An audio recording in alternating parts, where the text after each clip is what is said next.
நடிகர் ரஜினிகாந்த் நடிப்பில் வேட்டன் திரைப்படம் தயாராகி வருகிறது. லைக்கா நிறுவனம் தயாரிக்கும் இப்படத்தை ஜேபிஎம் இயக்குனர் ஞானவேல் இயக்கி வருகிறார். இப்படத்தில் நடிகர் ரஜினிகாந்துடன் மஞ்சு வாரியர், ரித்திகா சிங், ராணா டகுபதி, ஃபகத் ஃபாசில், அமிதாப் பச்சன், விஜய் டிவி, ரக்ஷன் என மிகப்பெரிய நட்சத்திர பட்டாளமே நடித்து வருகிறது. அனிருத் இப்படத்திற்கு இசையமைக்கிறார். வேட்டன் திரைப்படத்தில் நடிகர் ரஜினிகாந்த் போலீஸ் அதிகாரியாக நடிக்கிறார். இந்த படத்தில் மறைந்த நடிகர் விஜயகாந்த் அவர்கள் நடித்திருப்பதாகவும் தகவல் வெளியாகியுள்ளது. அவரை டி ஏஜிங் செயல்முறையில் உருவாக்கி உள்ளனர். இப்படத்தின் படப்பிடிப்பு கடந்த ஆண்டு கேரளாவில் தொடங்கியது. இதையடுத்து நாகர்கோவில், சென்னை, ஆந்திரா உள்ளிட்ட பகுதிகளில் ஷூட்டிங் நடத்திய படக்குழு தற்போது இறுதிக்கட்ட படப்பிடிப்பை ஐதராபாத்தில் நடத்தி வருகின்றனர். இதில் ரஜினிகாந்த் போலீஸ் வேடத்தில் நடிக்கும் காட்சிகள் படமாக்கப்பட்டு வருகின்றன.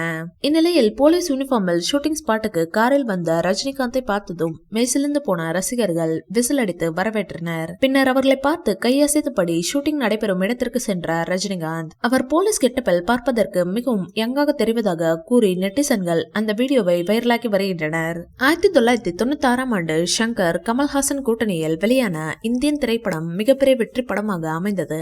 கமல்ஹாசன் இரட்டை வேடத்தில் நடித்திருந்த இந்த படத்தில் மனிஷா கொய்ராலா, சுகன்யா, கவுண்டமணி, செந்தில், நெடுமுடி வேணு, மனோரமா உள்ளிட்ட பலர் நடித்திருந்தனர். இந்தியன் படத்தின் தொடர்ச்சியாக கிட்டத்தட்ட 28 ஆண்டுகளுக்கு பின் இந்தியன் 2 படம் உருவாகியுள்ளது. இத்தனை ஆண்டுகள் ஆனாலும் படத்தின் மீதான எதிர்பார்ப்பு துளியும் குறையவில்லை என்று சொல்ல வேண்டும். இந்தியன் 2 படம் தொடர்பான அறிவிப்பு கடந்த 2017 ஆண்டு வெளியானாலும் 2019 ஆண்டுதான் படத்தின் பணிகள் தொடங்கப்பட்டது. எனினும் கிரேன் விபத்து, கொரோனா தொற்று என பல தாமதங்களுக்கு பிறகு ஒரு வழியாக ஜூலை 12ஆம் தேதி இந்தியன் 2 படம் திரையரங்களில் வெளியாக உள்ளது.